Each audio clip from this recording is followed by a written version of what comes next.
I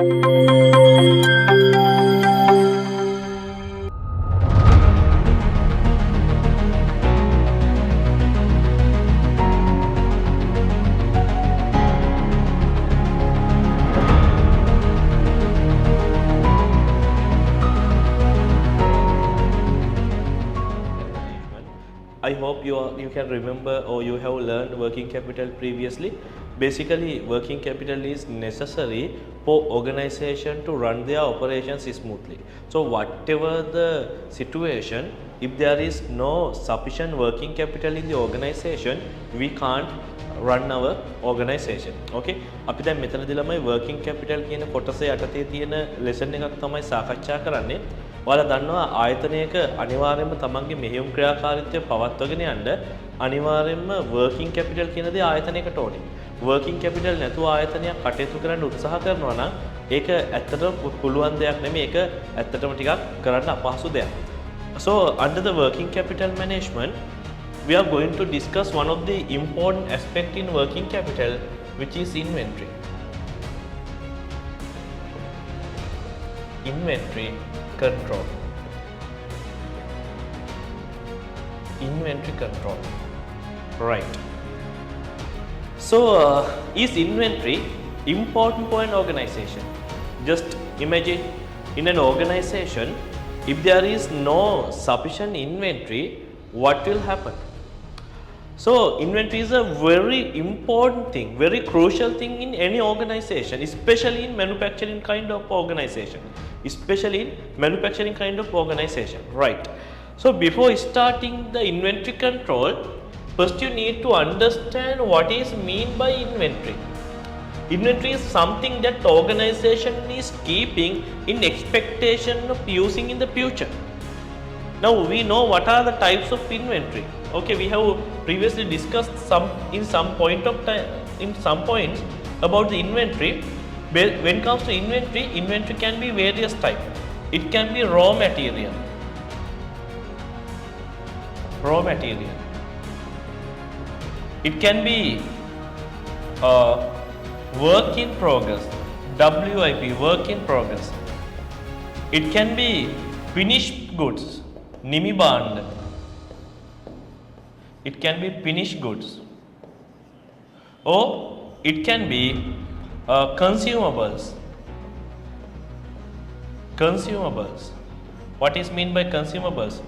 එදිනෙදා කටයුතු සඳහා ළමයි අපි තියාගෙන ඉන්න පරිභෝජන ද්‍රව්‍ය. දැන් උදාහරණයක් විදිහට ආයතනයක යන්ත්‍ර වලට දාන්න අවශ්‍ය කරන ලිහිසි තෙල් වගේ දේවල්. ඒවත් අපි ගෙනල්ලා සමහරට ස්ටොක් කරන් ඉන්නවා අවශ්‍ය අවස්ථාවලදී දාන්න. So when it comes to the inventory, inventory can be identified. It can be raw material, it can be work in progress. Work in progress means products that we have started manufacturing but not yet finished. Then it can be finished goods, it can be consumables. Whatever the type of inventory, in an organization we should have a proper control, because if there is no inventory control or if there is no proper inventory control, it will lead to various consequences at the organization level. Okay, so what is mean by inventory control? Simply, in very simple meaning, inventory control means maintaining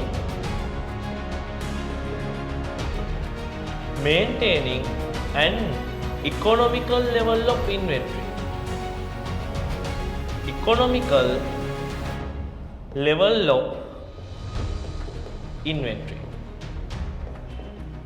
එතකොට inventory control කියන එකෙන් අපි අදහස් කරන්නේ ළමයි අපිට ආර්ථික ඵලදායී වශයෙන් ආර්ථිකමය වශයෙන් පිරිමැසුම්දායී මට්ටමකින් තොග පවත්වාගෙන යන එක. This is a very layman's term. I have written down not in a very technical terms. In a very layman's term, basically under the inventory control, we are trying to maintain the inventory at a good level, at a level that is beneficial to us. Okay, so if there is no proper inventory control in an organization, just assume if there is no proper inventory control in an organization, what will happen? If there is no proper control in the inventory, in an organization, what will happen? It can lead to the excessive inventory. excessive inventory. Excessive inventory, or it can lead to the shortage of inventory. It can lead to the shortage of inventory. It can lead to the shortage of inventory. These are the consequences, or these are the outcomes that can happen if there is no proper control in the organization with regard to the inventory. තොග සම්බන්ධයෙන් හරි පාලනයක් ආයතනය තුළ නැතිනොත් ළමයි එක්ක තොග අනවශ්‍ය විදියට ආයතනය තුළ පවත්වා ගැනීමක් වෙන්න පුළුවන්. එහෙම නැත්නම් තොග අපිට හිඟයන් නැති වෙන්න පුළුවන්. So both the outcomes are not good for the organization, right? Both the outcomes are not good for the organization. For example, just as we are having an excessive inventory in our organization, what will happen? We have to invest unnecessarily on the inventory. We have to invest unnecessarily. ඒ කියන්නේ අනවශ්‍ය දැන් හිතන්න අපි අනවශ්‍ය විදිහට අපිට අවශ්‍ය ප්‍රමාණයට වඩා තොග පවත්වගෙන යනවා. ඒ කියන්නේ අපේ අරමුදල් අපි අනවශ්‍ය ආකාරයෙන් තොගය තුළ ඉවරටම තියෙනවා. Which have no use. Okay. On the other hand, there can be so many wastages. Maybe our inventory get expired. Likewise, so many wastages. It can get destroyed. There can be quality issues. Whenever we are accumulating inventory beyond our requirement, that will definitely raise concerns. Especially, it will have an unnecessary investment in our inventory. At the same time, it may lead to wastage of our inventory. දැන් හිතන්න අපේ ආයතනය අනවශ්‍ය ප්‍රමාණ වලින් තොග රැස් කරගෙන ඉද්දි ළමයි මොකද වෙන්නේ? දැන් හිතන්න අපිට අවුරුද්දකටම ඕනේ අපි හිතමු තිරිඟු පිටි කිලෝග්‍රෑම් ලක්ෂයයි. අපි තිරිඟු පිටි කිලෝග්‍රෑම් ලක්ෂ 3ක් ගෙනල්ලා ගබඩා කරගෙන ඉන්නවා. සවුත් වෙනවා, ගුල්ලෝ ගහනවා. Like, okay. Likewise, there can be various adverse consequences if there are excessive inventory. Control එකක් විදියට. නැත්තම් මිනිස්සු Tamanට ඕන වෙලාවට purchasing කරයි. Tamanට ඕන වෙලාවට ගබඩාවෙන් බාන්න ගනී. මේ වගේ process එකක් ඇදුනහම එහෙම කරන්න බෑ. එහෙම කරන්න බැරි වෙන්න තමයි මේ processes හදලා තියෙන්නේ. Right? So this is a kind of simple process that we can use to understand the inventory process in an organization. Right? So with that understanding, let's move to the third. The ordering, receiving and purchasing, issuing and storage methods. See, every movement of a material in a business should be documented using the following as appropriate. Okay, so for that we are using purchase requisition, purchase order, good received note, material requisition note. These are we have discussed. Material transfer note, material return note, we'll discuss. The last two one we didn't discuss, but all the other things we have discussed. So every movement of a material, ආයතනයක් ඇතුලේ සිද්ධ වෙන හැම මේ ද්‍රව්‍යයක සිද්ධ වෙන ඕනම movement එකක් හැම වෙලේම document වෙන්න ඕනේ. ලේඛනගත වෙන්න ඕනේ. ඒකට තමයි අපි ඔය කතා කරපු ලේඛන තියෙන්නේ. Okay, so let's go through each document. So the first one is purchase requisition. In Sinhala we call it as ගැනුම් අධ්‍යාචනය. සිංහලෙන් කියන ළමයි ගැනුම් අධ්‍යාචනය කියලා දැන් මම explain කරා. What is purchase requisition?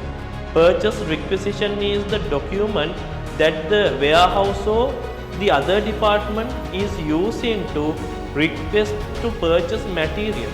Okay, then මේ document එක තමයි මොකද්ද? This is a kind of request directed to the purchasing department to purchase material. ආයතනයකට අවශ්‍ය අමුද්‍රව්‍ය හෝ මොන හරි ද්‍රව්‍යයක් මිලදී ගන්න කියලා purchasing department එකට යවන request එක තමයි purchase requisition එක කියන්නේ. See, the stores department issues a purchase requisition which is sent to the purchasing department. The issuing department is the stores department. But please keep in mind, in some organization all the purchases are handled by the purchasing department. Therefore, the other units also have to make purchases to the purchasing department. Just assume in our finance department we need some maybe stapler, whatever the thing. So we may have to reach the what we call purchasing department in some kind of a situation. But here our assumption is all the materials or whatever the inventory is available within the stores department. So stores department ගබඩාව තමයි මොනා කරන්නේද? purchasing department එකෙන් ඉල්ලන්නේ. purchase requisition which is sent to the purchasing department authorizing the department to order further inventory. දැන් බලන්න purchasing department එකට තමන් කැමති විදියට ළමයි භාණ්ඩ මිල දී ගන්න බෑ. ගබඩාවෙන් ඉල්ලුමක් එන්න ඕනේ. purchase requisition එක හරහා ගබඩාවෙන් ඉල්ලීමක් ආවොත් විතරයි එයාලට authority එක ලැබෙන්නේ භාණ්ඩ මිල දී ගන්න. Okay. And format of the purchase requisition has been put here for you understanding. You can see purchase requisition, department, suggested supplier, quantity code, description, like authorized signatory, all the information is there. Definitely, each document should be authorized by an respective person. Okay, අදාළ පළවෙනි උදාහරණයේ තම document එක තමයි authorize කරන්න. Without authorizing this document never valid, right? So this is the purchase requisition. Okay. So the next one is purchase order. So what is purchase order? Janum Manum, now we have discussed. Purchase order is the document that the purchasing department is using to inform the supplier to send some goods for us.